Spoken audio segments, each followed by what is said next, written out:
है हमारा एटम, तो हम इसमें पढ़ेंगे कि वो मतलब उसका स्ट्रक्चर कैसा होता है, वो कैसे एक्सपेरिमेंट करके काफी सारे साइंटिस्ट ने एक्सपेरिमेंट किए और अपने अपने रिजल्ट सामने लाए और फिर क्या हुआ, एक एटम का स्ट्रक्चर हमने डिफाइन किया कि कैसा होता है।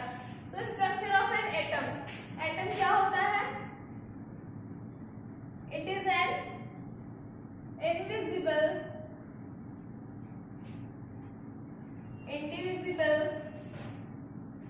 and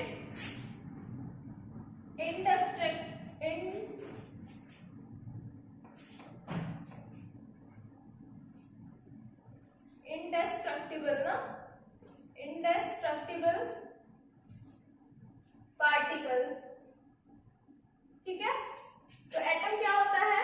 ऐसा पार्टिकल जो कि इनविजिबल होता है, आप अपने नेकेड आई से नहीं देख सकते उसे, हम ऐसा नहीं देख सकते। और ऐसा भी नहीं मतलब आप कोई माइक्रोस्कोप वगैरह से भी, ये क्या होता है मतलब काफी छोटा होता है, हम इसे नहीं देख सकते। इंडिविजिबल एंड इंडेस्ट्रक्टिबल, इसे हम डिस्ट्रक्ट नहीं कर सकते और पार्ट्स में मतलब और छोटा नहीं कर सकते। हमने ये पढ़ा था अपने फर्स्ट चैप्टर में, एटम्स एंड मॉलिक्यूल्स में हमने ये पढ़ा था।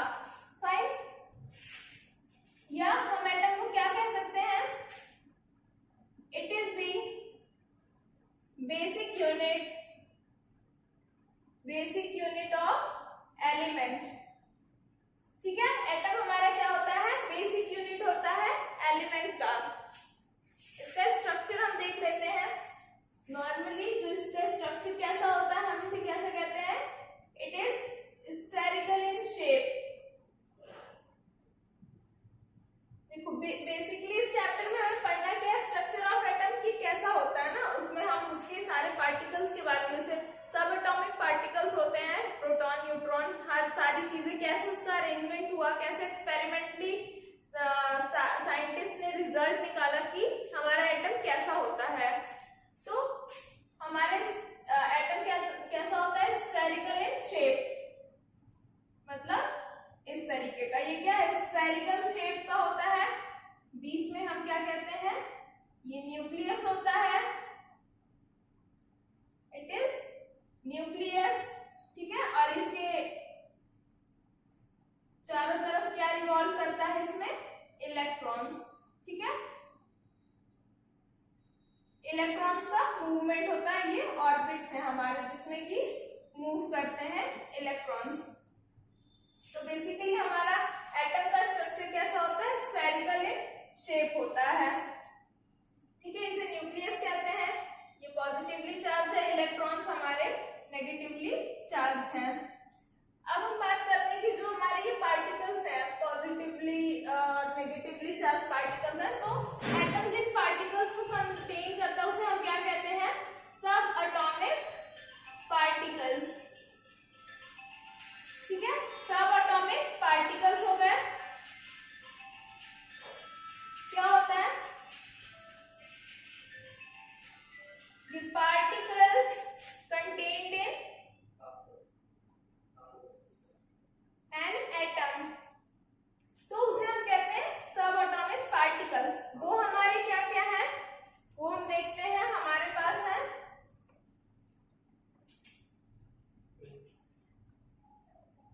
ठीक है, हम देखते हैं कि वो क्या क्या है। तो हमारे पास है neutron, proton and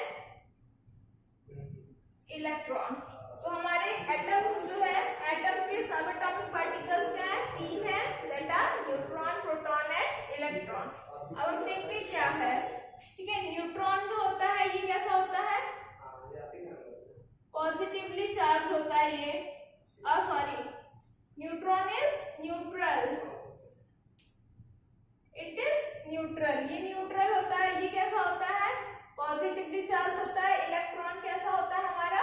negatively charge होता है। ठीक है, इसमें कितना चार्ज होता है? 0 कूलम। ठीक है, 0 कूलम, क्योंकि ये न्यूट्रल है, इसमें कोई चार्ज नहीं होता है, इसलिए 0 कूलम। इसमें कितना चार्ज होता है? It's 1.6 into 10 to the power minus 19 coulomb. Proton पे हमारा इतना चार्ज हो गया, इलेक्ट्रॉन पे कितना हो गया? 1.6 into 10 to the power minus 19 coulomb. Charge उतना ही होता है, बस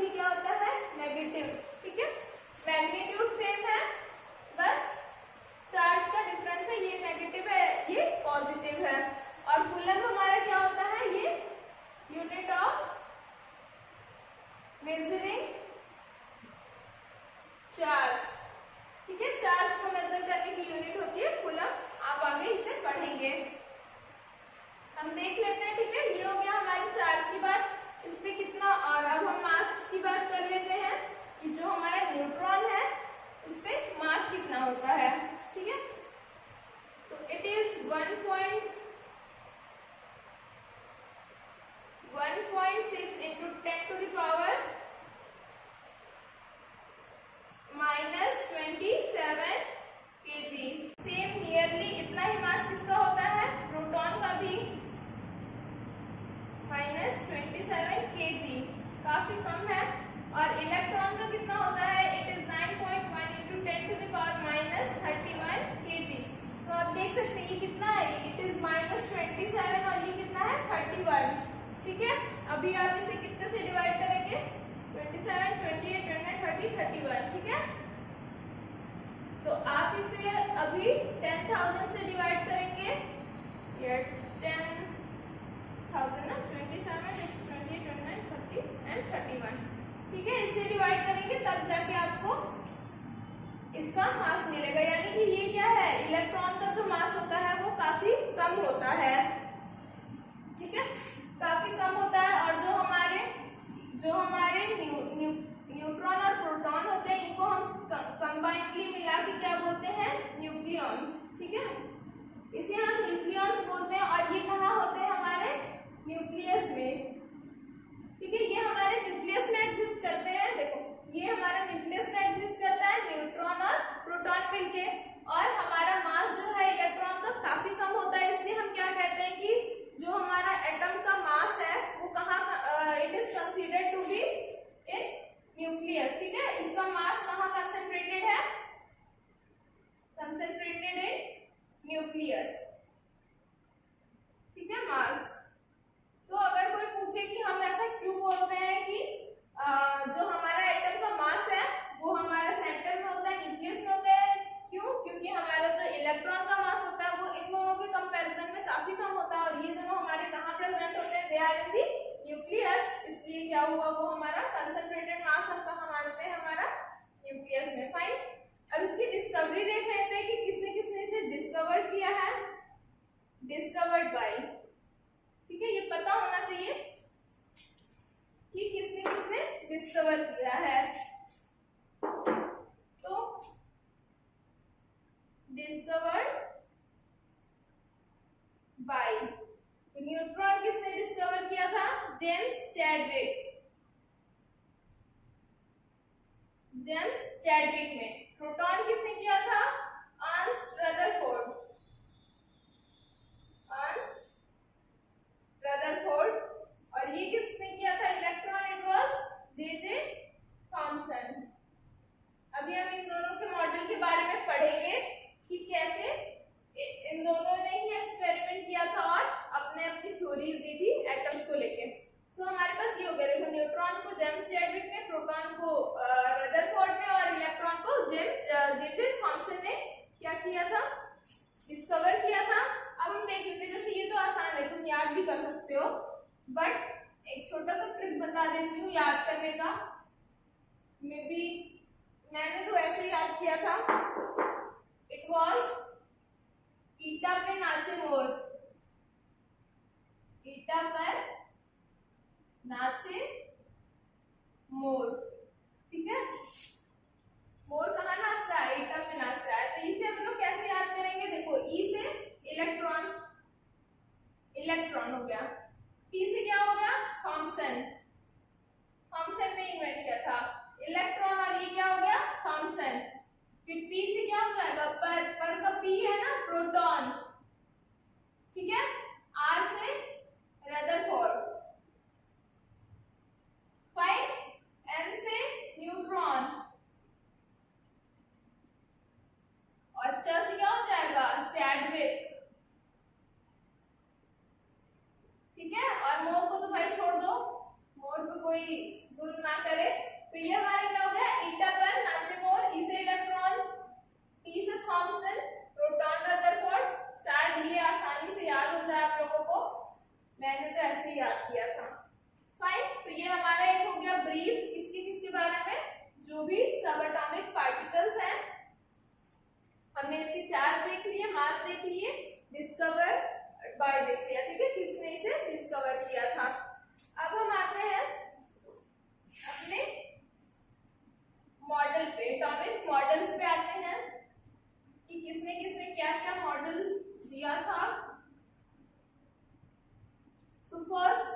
study about J.J. Thomson model of atom. ठीक है, थॉमसन या फिर Thompson model of atom.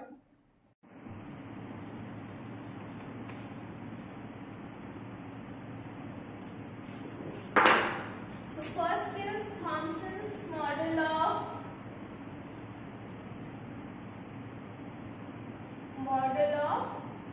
Atom. ठीक है, तो थॉमसन ने क्या बोला था कि जो हमारा एटम होता है वो कैसा होता है, इट इज लाइक वाटरमेलन या फिर क्रिसमस पुडिंग. ठीक है, वाटरमेलन की तरह. इसने क्या बोला, इन्होंने क्या बोला, इट इज एटम जो है वो कैसा होता है, वाटरमेलन. ठीक है, वाटरमेलन की तरह और क्रिसमस की जो केक पुडिंग होती है उसकी तरह. ठीक है, ये कैसा होता है, मतलब केक है बीच में ड्राई फ्रूट्स भरे उस तरीके से. तो देखते हैं, तो हमारा वाटरमेलन कैसा होता है, मतलब जो एडिबल पार्ट होता है वो. तो ये हमारा मान लो एडिबल पार्ट हो गया और इसमें कैसे होते हैं, सीड्स होते हैं कहीं कहीं. तो उन्होंने ये बोला, तो ये हमारा हो गया क्या है, ये हमारा एडिबल पार्ट है, एडिबल पार्ट. और ये हमारे क्या है, ये हमारे सीड्स हैं. तो इसी की तरह हम एटम को भी बना लेते हैं, क्योंकि उनके हिसाब से क्या था, वाटरमेलन एटम की तरह है, एटम वाटरमेलन की तरह. तो ये हमारा क्या हो गया, हमने ये स्फेरिकल शेप बना दिया. और उन्होंने क्या कहा था कि जो हमारा रेडिश पार्ट, जो ये बड़ा पार्ट है वो कैसा होता है, ये पूरा पॉजिटिवली चार्ज. ठीक है, इसकी तरह होता है पॉजिटिवली चार्ज. और जो हमारे सीड्स हैं इसमें, उसकी तरह क्या होते हैं हमारे पास, इलेक्ट्रॉन्स. ठीक है, तो electrons are embedded in it. तो ये हमारा जो बड़ा पार्ट है स्फेरिकल पॉजिटिवली चार्ज होता है और उसमें क्या होते हैं, हमारे इलेक्ट्रॉन्स एम्बेडेड होते हैं. तो उन्होंने ऐसा मॉडल बताया था. तो ये हमारा क्या हो गया, इलेक्ट्रॉन, और ये हमारा पॉजिटिवली चार्ज. ठीक है, तो यहाँ पे सबसे पहले बात किसकी की उन्होंने, मतलब यहाँ पे उन्होंने इलेक्ट्रॉन के बारे में बताई. इसमें हम क्या कहते हैं कि J J. Thomson had discovered the electron. ठीक है, तो ये हमारा हो गया. उन्होंने क्या बताया, देखो उन्होंने किसके बारे में बात किया कि एक तो पहली बात क्या बोली, स्फेरिकल पॉजिटिवली चार्ज स्फीयर होता है, चार्ज स्फीयर, स्फेरिकल पॉजिटिवली, ठीक है, या फिर पॉजिटिवली चार्ज स्फीयर कह लो, positively charge sphere in which electrons, ठीक है, in which electrons are embedded in it. ठीक है, पहला पॉइंट तो उन्होंने ये कह दिया कि हमारे पास पॉजिटिवली चार्ज स्फीयर है जिसमें कि इलेक्ट्रॉन्स एम्बेडेड होते हैं. अब दूसरा पार्ट देखते हैं. दूसरा उन्होंने क्या कहा कि हमारे पास जितने नंबर ऑफ, मतलब पॉजिटिवली चार्ज पार्टिकल्स भी है, नेगेटिवली, पॉजिटिवली है नेगेटिवली है, और दोनों के क्या होते हैं. उन्होंने ये कहा कि जो हमारे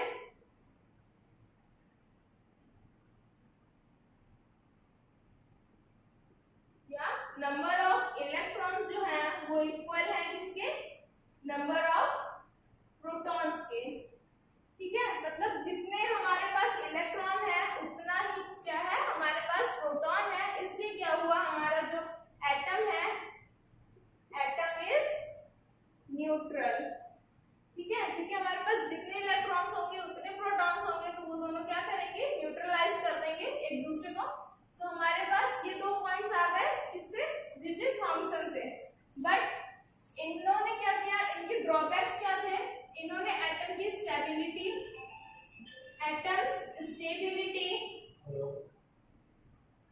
ठीक है, इसको डिफाइन नहीं कर पाए कि एटम स्टेबल कैसे है. और क्या था, जो हमारे और भी जैसे रदरफोर्ड हो गए, बोर हो गए. ठीक है, इन्होंने क्या किया, ये लोगों ने जो भी एक्सपेरिमेंट्स किए थे, ये जो एटम इन्होंने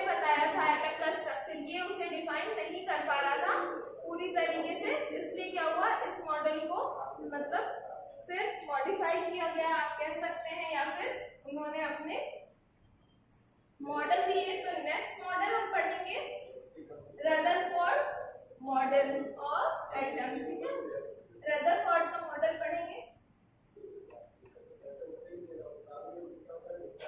जो कि जैसे हमारा जो एटम है, फंडामेंटल एटम का स्ट्रक्चर जो हम जानते हैं, अभी थोड़ी देर बताया था पहले, वो काफी उससे मिलता हुआ है, मतलब उन्होंने काफी हद तक सही सही बताया था। तो अब सेकंड हम पढ़ेंगे रदरफोर्ड मॉडल ऑफ एटम, ठीक है। तो रदरफोर्ड ने क्या किया, इन्होंने एक एक्सपेरिमेंट परफॉर्म किया जिसमें कि क्या था जिंक सल्फाइड की स्क्रीन थी, ठीक है, जिंक सल्फाइड की स्क्रीन थी। एक उन्होंने ये क्या है, गोल्ड फॉइल लिया। अब ये गोल्ड फॉइल क्यों लिया यहाँ पे, क्योंकि गोल्ड फॉइल क्या था, गोल्ड मेटल है, ये कैसा है, मेलिएबल होता है काफी, हम इसे क्या कर सकते हैं, थिन शीट में, काफी पतली शीट्स में हम इसे क्या कर सकते हैं, ड्रॉ कर सकते हैं, ताकि मतलब काफी पतला मिल सके, ताकि हम एटम्स के जो प्रॉपर्टीज हैं उसको काफी मतलब ज्यादा अच्छे हद तक समझ सके, ठीक है, कि वो कैसे प्रॉपर्टी शो करता है। तो ये हमारा ये हो गया। फिर उन्होंने बम्बार्ड किया इस पे अल्फा पार्टिकल्स को, ठीक है, क्या बम्बार्डिंग कराया उन्होंने, अल्फा पार्टिकल्स। और ये कोई इंस्ट्रूमेंट है जिससे कि क्या हो रहा है, अल्फा पार्टिकल्स निकल रहे हैं, ठीक है। तो यहाँ से इट इज अल्फा पार्टिकल, क्या है ये, अल्फा पार्टिकल्स, ठीक है, अल्फा पार्टिकल्स है, यहाँ से इसकी बम्बार्डिंग करा रहे हैं ऑन दी गोल्ड फॉइल, ठीक है। अब पहले देख लेते हैं कि अल्फा पार्टिकल्स होते क्या हैं। अल्फा पार्टिकल्स हम किसे कहते हैं, दीज आर हीलियम न्यूक्लियस, ठीक है, ये क्या है, हीलियम का न्यूक्लियस है। तो हीलियम के न्यूक्लियस में क्या होगा, आप बताइए, हीलियम के न्यूक्लियस में, so there is proton and neutron, ठीक है, ये क्या है, दो प्रोटॉन और दो न्यूट्रॉन्स होंगे, ठीक है, इलेक्ट्रॉन्स तो नहीं होंगे, क्योंकि ये सिर्फ क्या किसकी बात कर रहा है, न्यूक्लियस की बात कर रहा है, और हमारे न्यूक्लियस में क्या होता है, प्रोटॉन होता है और न्यूट्रॉन होता है, ठीक है। इसके चार्ज की बात करें तो कितना होगा, प्रोटॉन का, एक प्रोटॉन का चार्ज कितना है, 1.6 × 10⁻⁹ जीव कूलम, सो मल्टीप्लाइड विद 2, ये क्या हो जाएगा, हीलियम का चार्ज हो जाएगा, हीलियम पे इतने चार्ज है। So alpha particle is nothing but it is nucleus, helium nucleus, ठीक है। तो इसकी हमने बम्बार्डिंग कराई इस पे, तो उन्होंने क्या देखा कि मोस्ट ऑफ द रेज जो है, या most of the alpha particles वो क्या हो रही हैं, they are being pass through it without any deviation, ना, बिना किसी डेविएशन के most of the alpha particles are passing through this. तो हम यहाँ लिख लेते हैं कि फर्स्टली उन्होंने क्या ऑब्जर्वेशन, यहाँ पे इनकी क्या है, ऑब्जर्वेशंस, फाइन, ऑब्जर्वेशंस लिख लेते हैं। तो क्या है, फर्स्ट क्या देखा कि most of the alpha particles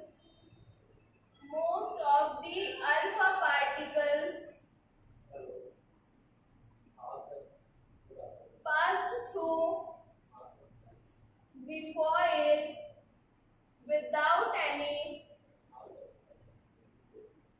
deviation, ठीक है, काफी ज्यादा, मतलब मोस्टली जितने भी अल्फा पार्टिकल्स होंगे उसमें से बहुत ज्यादा पार्टिकल्स क्या हो रहा है, ऐसे ही मतलब निकल जा रहे हैं, कोई डेविएशन नहीं हो रहा है, ठीक है। सेकेंड उन्होंने क्या देखा कि कुछ कुछ है जो क्या हो रहा है, थोड़े थोड़े एंगल से डेविएट कर जा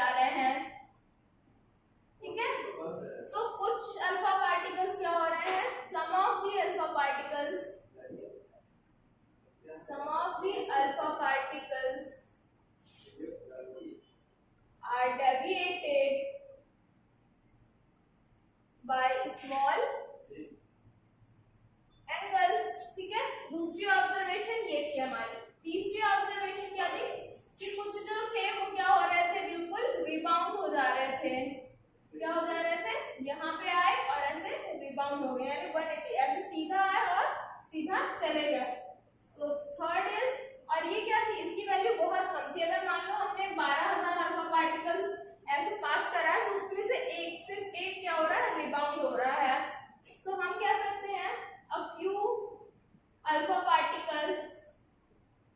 few alpha particles और उन वो few कितने हैं, these are 1/1200। ठीक है ना, 12,000 सॉरी 12,000।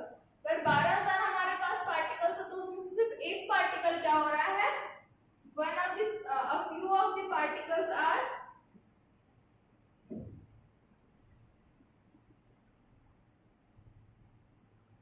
being deviated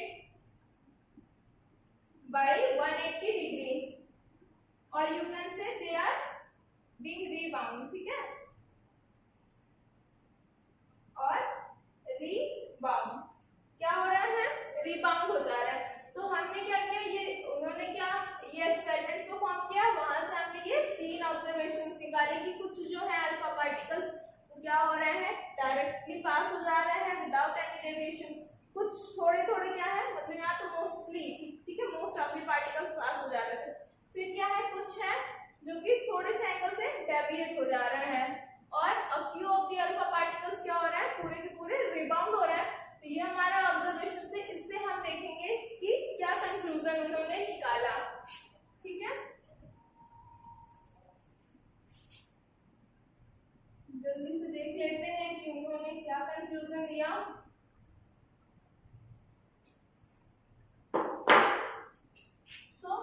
देखो, ये जैसे मान लो ये हमारा फॉइल है, वो जो मैंने पतली सी एक लाइन ड्रॉ की थी, अब मैं उसको थोड़ा जूम करके दिखा रही हूँ, क्योंकि यहाँ पे हम जूम करके पहले देख तो लें कैसा था क्या था। ठीक है, वो काफी पतला था बस, बट उसमें भी क्या होंगे, काफी ज्यादा एटम्स होंगे। ठीक है, इतना पतला होने के बावजूद भी ये हमारे एटम्स हो गए, एटम्स की लेयर्स।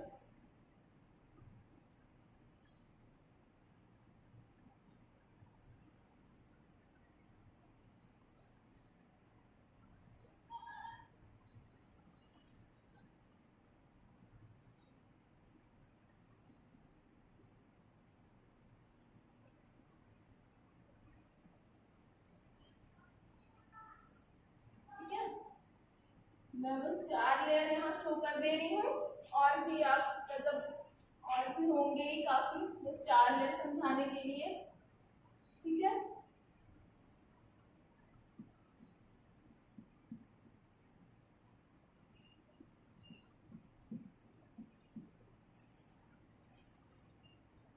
तो ये हो गया फॉइल को हमने क्या किया, थोड़ा जूम करके हम इसे देख रहे हैं। तो क्या क्या हमने देखा, कुछ जो थे वो क्या हो रहे थे, मोस्ट ऑफ द पार्टिकल्स क्या थे, अल्फा पार्टिकल्स डेविएट हो जा पास हो जा रहे थे विदाउट एनी डेविएशन। ठीक है, तो हमने क्या देखा कि हमारे जो अल्फा पार्टिकल के जो रेज है वो क्या हो रहे हैं, पास हो जा रहे हैं। कुछ तो जो है वो मोस्ट ऑफ द पार्टिकल्स क्या हो रहा है, पास हो जा रहा है। कुछ क्या हो रहे हैं,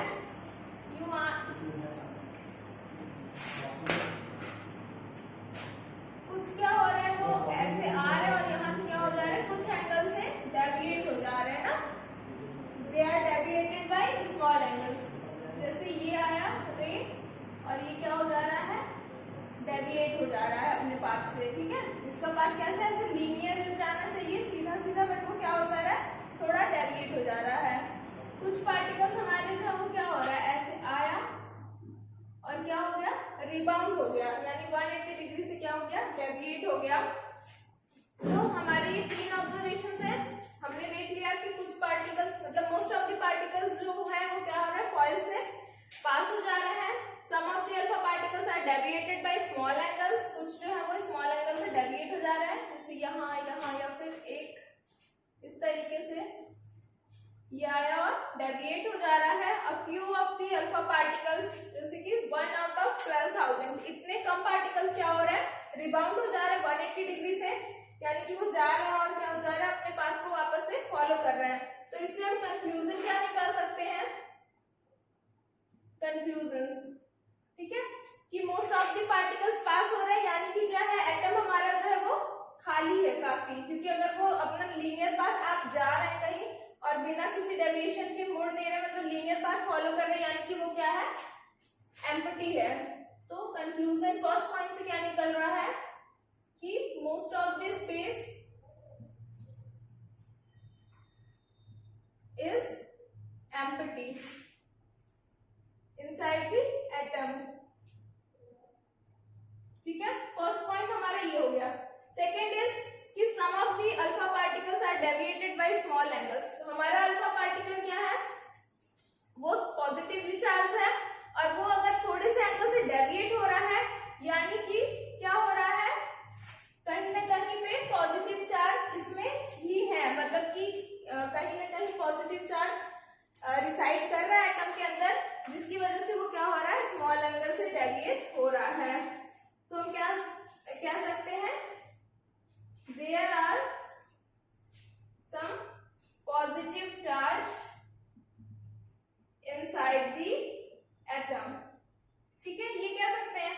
थर्ड पॉइंट हमारे क्या है, a few of alpha particles, इतने जो है वो क्या हो रहे हैं, रिबाउंड हो जा रहे हैं, यानी कि देखिए हमारा अल्फा पार्टिकल क्या है, अगर वो किसी भी चीज से वो अपना मतलब पाथ फॉलो कर रहा है, रिबाउंड हो रहा है, यानी कि हमारा क्या हो रहा है कि कुछ जो है हमारा जो चार्ज है या जो पूरा मास है वो कहीं ना कहीं एक जगह इकट्ठा है, जिसकी वजह से वो वहां से क्या हो रहा है, रिबाउंड हो जा रहा है।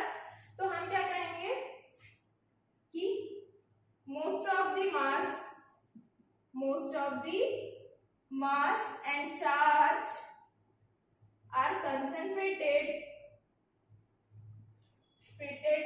at a point, ठीक है, उसे हम क्या कहेंगे, उसे क्या रदरफोर्ड ने क्या बोला, इट इज न्यूक्लियस, कि हमारा न्यूक्लियस जो है वहीं पे हमारा क्या होता है, मास और चार्ज जो है वो रहता है। फाइन, तो हमने ये सब देख लिया। अब हम इससे क्या करेंगे, फीचर्स देखेंगे कि उन्होंने जो बताया उसके हिसाब से हम क्या करेंगे, अब एटम को ड्रॉ करेंगे और उनके ड्रॉबैक्स देख लेंगे कि अच्छा उनके ड्रॉबैक्स थे क्या, ठीक है। तो फीचर फर्स्ट क्या था, फीचर्स देख लीजिए, फीचर्स, ठीक है, most of the space empty था, या मैं डायग्राम से डायरेक्ट समझाती हूँ कैसा होगा हमारा, देखिए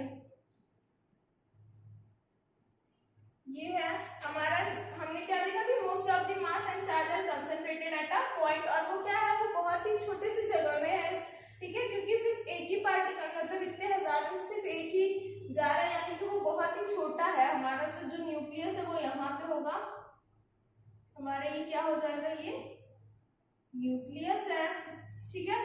काफी स्पेस जो हमारे एटम की क्या है वो एम्प्टी है, और एक और पॉइंट उन्होंने ऐड ऑन किया कि जो हमारा इलेक्ट्रॉन है वो क्या हो रहा है, ऐसे, मतलब ये इलेक्ट्रॉन हमारा क्या हो रहा है, वो ऑर्बिट में रिवॉल्व कर रहा है, ठीक है, ये इस तरीके से ये इलेक्ट्रॉन्स है हमारे,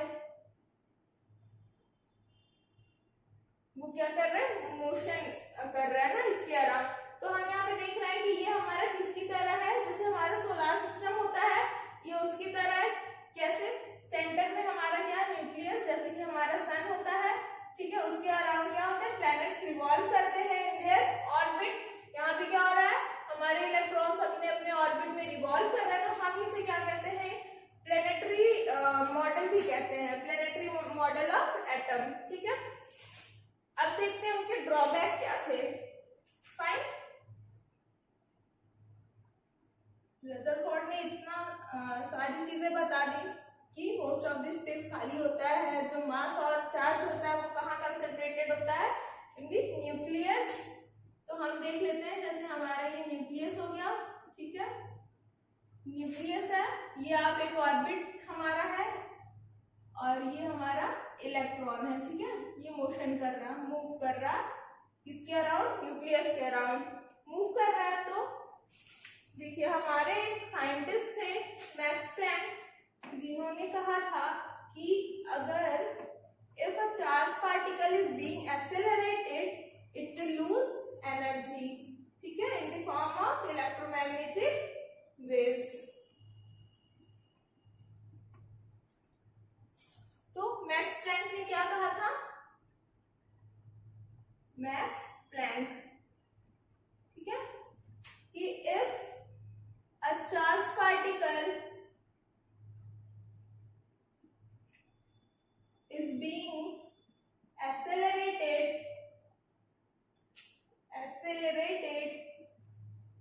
then it will lose energy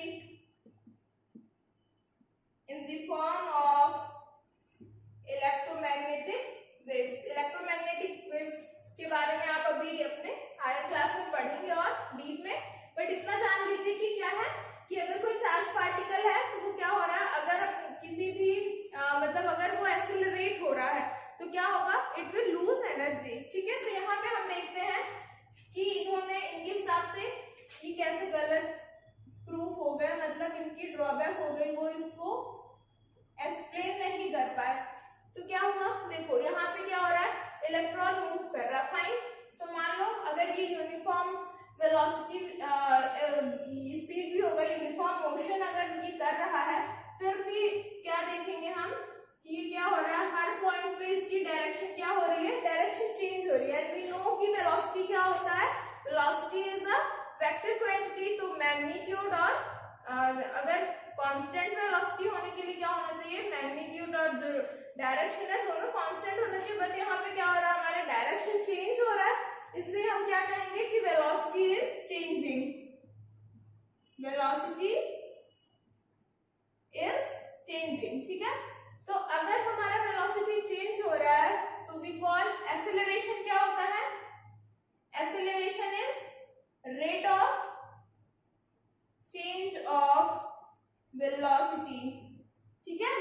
तो अगर वेलोसिटी चेंज हो रहा है तो हम क्या कहेंगे कि हमारा जो इलेक्ट्रॉन है, ये चार्ज पार्टिकल है, ये क्या हो रहा है, इट इज बीइंग एक्सेलरेटेड। और अगर ये एक्सेलरेट हो रहा है, अगर ये एक्सेलरेट हो रहा है तो इट विल लूज एनर्जी, ठीक है।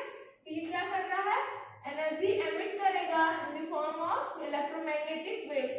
तो अगर कोई भी पार्टिकल अगर वो एनर्जी लूज कर रहा है तो क्या होगा, इसकी जो रेडियस है वो धीरे धीरे कम होती जाएगी, ठीक है। And it will mix into the nucleus. वो क्या होगा, धीरे धीरे जब उसकी रेडियस वो कम होता जाएगा, अपनी एनर्जी लूज कर रहा है, तो वो क्या होगा, इसमें आके मिक्स हो जाएगा। और क्या होगा, इससे क्या हुआ, स्टेबिलिटी वो नहीं बता पाएगी एटम स्टेबल है, क्योंकि ऐसा तो नहीं होता कि जो एटम है वो फ्रैक्शन ऑफ सेकंड्स में गायब हो जाता है, ऐसा तो नहीं होता है, ऐसा हमने नहीं पढ़ा। तो यहाँ पे वो क्या हुआ, स्टेबिलिटी ऑफ एटम को वो डिफाइन नहीं कर पाए, ठीक है। तो अब हम देखेंगे हमारे जो नेक्स्ट साइंटिस्ट थे, उन्होंने क्या किया, बोर मॉडल, उन्होंने दिया बोर मॉडल ऑफ एटम और उन्होंने इसको एक्सप्लेन किया, ठीक है। और वो काफी इंपॉर्टेंट है बोर मॉडल, आप अपने हायर क्लासेस में पढ़ेंगे इन द डीप। यहाँ पे बस हमें थोड़ा ऊपर ऊपर जानना है कि उन्होंने क्या बताया था।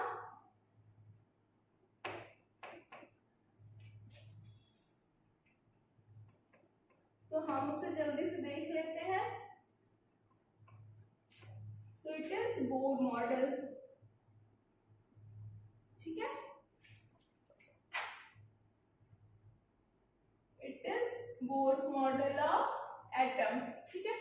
तो बोर ने क्या कहा था, फर्स्ट थिंग उन्होंने कहा था कि जो हमारे इलेक्ट्रॉन्स हैं they move in certain orbits, ठीक है। वो सारे ऑर्बिट्स में नहीं मूव करता है, कुछ सर्टेन ऑर्बिट्स में मूव करता है जिसे हम कहते हैं discrete orbits.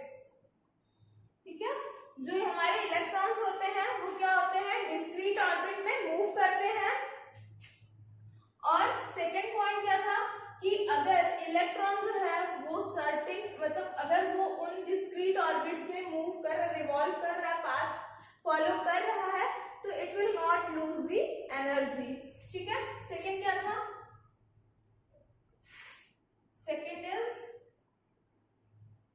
In the discrete orbit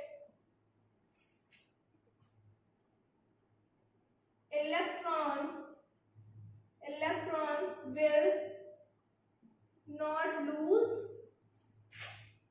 energy। ठीक है, उन डिस्क्रीट ऑर्बिट्स में इलेक्ट्रॉन्स क्या होंगे, एनर्जी लूज नहीं करेंगे। सो इसके हिसाब से फिर हमारा क्या हो जाएगा, देखिए ये हमारा न्यूक्लियस हो गया, ये ऑर्बिट्स हो गया, और जो हमारे पास डिफरेंट ऑर्बिट्स होते हैं उन्हें हम क्या कहते हैं, एनर्जी लेवल्स। ठीक है, एनर्जी लेवल्स भी कहते हैं।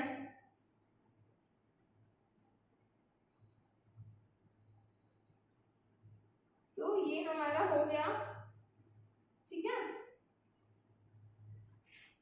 तो इसी में क्या होंगे, हमारे ऑर्बिट्स में इलेक्ट्रॉन्स मूव करेंगे, जिसमें ये हो गया हमारा ऑर्बिट, ये हो गया, जिसमें कि क्या होगा, electron will not lose energy, वो स्टेबल रहेगा।